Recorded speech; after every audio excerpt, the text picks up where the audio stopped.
Hi friends, இன்றைக்கி வந்து பார்த்திங்கன்னா சாட்டர்டே. ஸோ இன்றைக்கும் என் ஹஸ்பண்டுக்கு லீவ் தான். ஸோ வெளியில் எங்கேயாவது கிளம்பலாம் அப்படின்னு சொல்லிட்டு திடீர்னு ஒரு பிளானில் தான் கிளம்பணும். ஸோ சாப்பிட்டு முடிச்சுட்டு கொஞ்சம் லேட்டாக தான் கிளம்பணும்.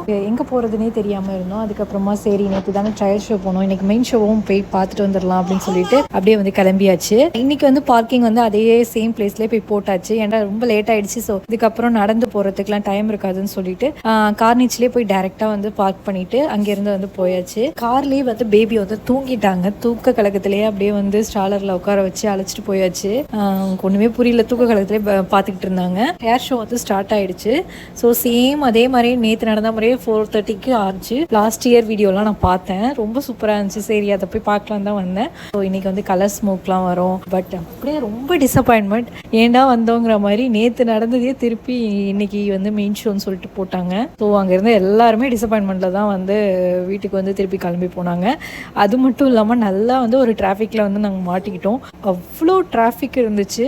ஸோ ரொம்ப நேரம் கழிச்சு தான் வந்து வீட்டுக்கு வந்து போனோம். அது மட்டும் இல்லாமல் பேபியும் வந்து பயங்கரமாக வந்து அழுவ ஆரம்பிச்சிட்டாங்க. தூக்க கலக்கத்தில் பாதியிலேயே வந்து அங்கே போய் அழைச்சிட்டு போனதுனாலயா என்னன்னு தெரியல, ரொம்ப அழுக. என்ன பண்ணுறதுனே தெரியல. எல்லாம் வந்து சொதப்பலாக தான் போய் முடிஞ்சிச்சு. வெளியிலே வந்து ப்ராஸ்டட் சிக்கன்லாம் வந்து வாங்கிட்டு போயிட்டு வீட்டில் போய் சாப்பிட்டு டின்னர் வந்து முடிச்சுட்டு தூங்கியாச்சு. ஓகே ஃப்ரெண்ட்ஸ், நெக்ஸ்ட் வீடியோவில் மீட் பண்ணலாம். பாய்.